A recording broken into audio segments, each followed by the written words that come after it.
lingkungan, hidup kini dan masa depan penuh tantangan dan perjuangan perbaikan. Kualitas air, udara dan tutupan kehijauan, penuh tekanan dari laju pembangunan. Iklim mulai terasa memanas, es di kutub mencair bertambah luas, air lautan menembus daratan. Selamat datang kepada para detikers dan hadirin sekalian yang tentunya telah hadir menyaksikan talk show Fast to the Light baik secara langsung maupun secara streaming melalui detik.com. Dan tentunya selama 1,5 jam ke depan kita akan mendengarkan diskusi seru dengan topik optimalisasi nilai ekonomi karbon atau NEK melalui pengembangan biochar limbah kelapa sawit. Betul, tapi namun sebelumnya nih kita mulai diskusi hari ini, mari kita dengarkan satu patah dua patah arahan dari Bapak Dr. Tasdianto SPMSI selaku staf ahli Menteri Bidang Ekonomi Sumber Daya Alam KLHK. Kepada Bapak Tasdianto kami persilakan. Mari kita berikan tepuk tangan yang luar biasa Bapak Ibu hadirin.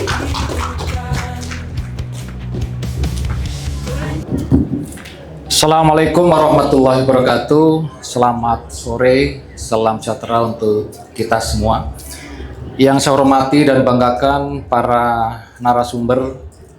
Pertama, Dirjen Perkebunan Kementerian Pertanian atau yang mewakili, kemudian juga dari Sekretaris Komite Pengarah BPD PKS, dan kemudian Profesor Dr. Dedi Nur Samsi, ahli biochar untuk kesehatan dan kesuburan tanah, Pak Andi Setianto dari PT Bakri Plantation, Pak Aldi Sofyan, Karbon Inisiatif Indonesia sebagai ketua, dan juga Pak Rosidin Al-Salim sebagai sekretaris Karbon Inisiatif Indonesia.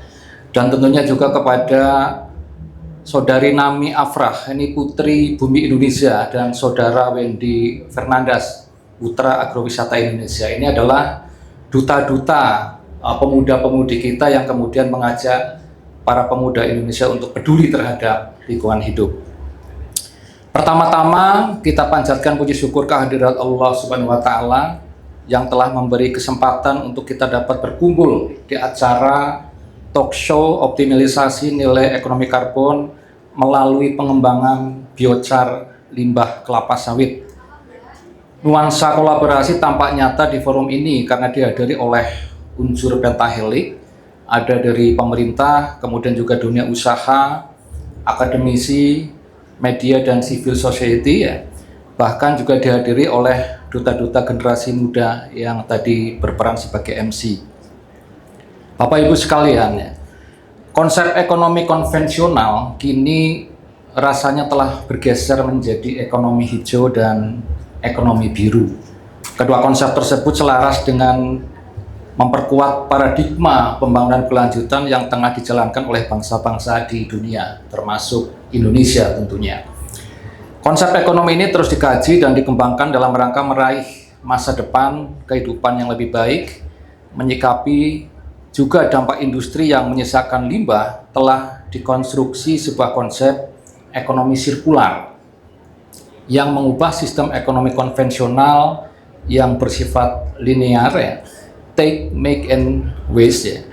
Kemudian ekonomi sirkular juga memanfaatkan sumber daya yang tadinya terbuang atau tidak bermanfaat menjadi sumber daya baru bagi kegiatan industri berikutnya. Salah satu konsep ekonomi terbaru yang sedang banyak dikaji dan juga diterapkan untuk pembangunan yang lebih baik adalah konsep ekonomi regeneratif, ya. Ekonomi regeneratif adalah konsep kebijakan yang berupaya memulihkan sumber daya, membangun kembali ekonomi alam, dan meningkatkan daya dukung lingkungan. Konsep ini menekankan penggunaan energi dan material yang efisien serta mempertimbangkan kebutuhan masyarakat serta alam di masa depan. Konsep ini berkembang karena kesadaran masyarakat yang mampu melindungi dan mendukung kapasitas pemulihan ekonomi, sistem sosial, dan lingkungan, sehingga eksploitasi berlebihan dapat dihindari. Oleh sebab itu, Ekonomi regeneratif berupaya memulihkan lingkungan dan masyarakat sekaligus menciptakan dampak positif dari segi ekonomi. Pendekatan ini melengkapi konsep pembangunan berkelanjutan yang lebih menekankan tujuan melestarikan sumber daya lingkungan, sosial, ekonomi untuk generasi mendatang tanpa kewajiban memperbaiki atau memulihkannya.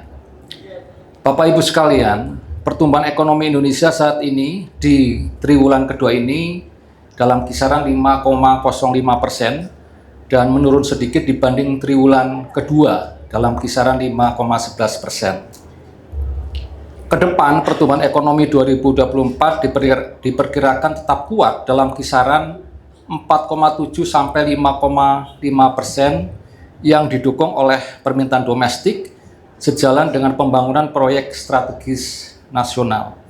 Namun demikian, meningkatkan pertumbuhan ini menjadi tantangan besar ketika lapangan usaha penopangnya belum dapat dikelola secara maksimal, terutama di bidang pertanian, pertambangan dan perdagangan, industri pengolahan, konstruksi, perdagangan dan reparasi, dan lain sebagainya. Masa depan Indonesia untuk menjadi negara maju perlu ditingkatkan pertumbuhannya mencapai 7-8%.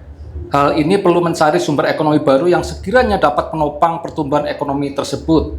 Sebagaimana diketahui, potensi ekonomi yang ada untuk memacu pertumbuhan ekonomi tersebut sangat tergantung pada pemasukan pajak, ekspor, dan investasi luar negeri. Salah satu potensi ekonomi yang belum banyak diperhitungkan adalah terkait dengan jasa lingkungan dan sumber daya alam. Selama ini pengolahan lingkungan hidup sering dianggap sebagai beban atau bahkan menghambat pembangunan, namun ternyata juga memiliki potensi ekonomi yang sangat besar.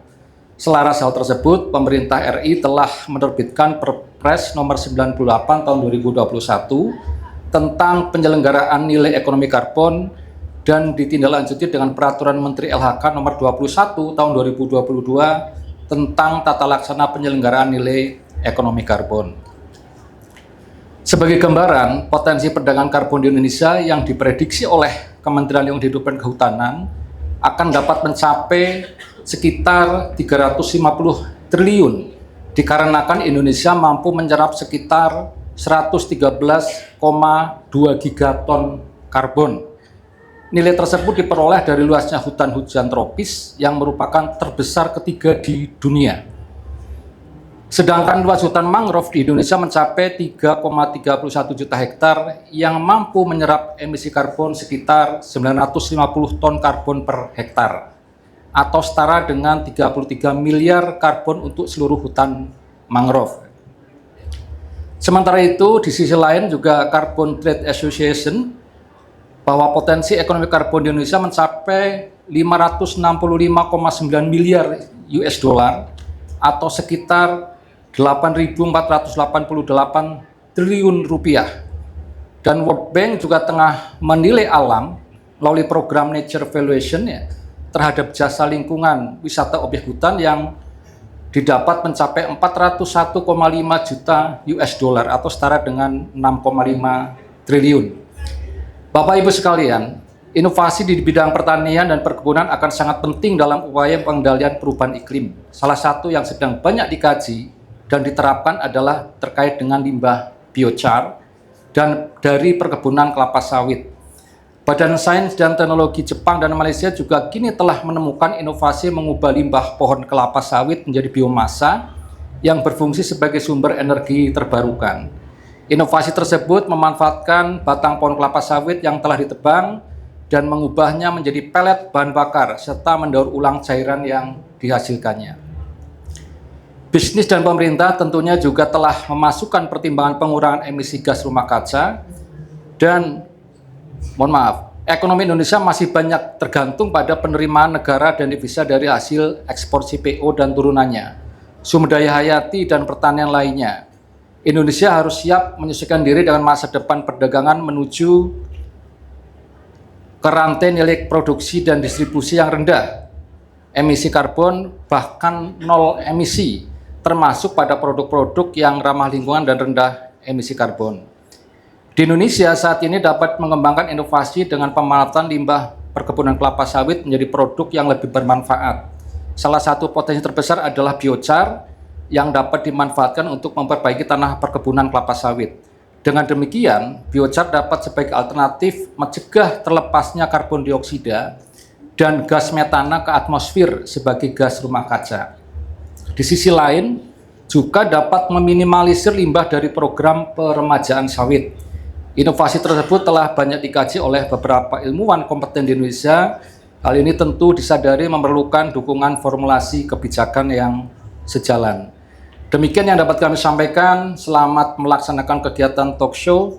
Semoga bermanfaat dalam upaya bersama menjaga lingkungan hidup sekaligus mendukung pertumbuhan ekonomi menuju negara maju yang sejahtera.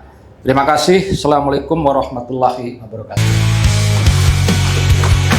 Terima kasih Sobat Bisnisnya, Bapak Dr. Tasdianto.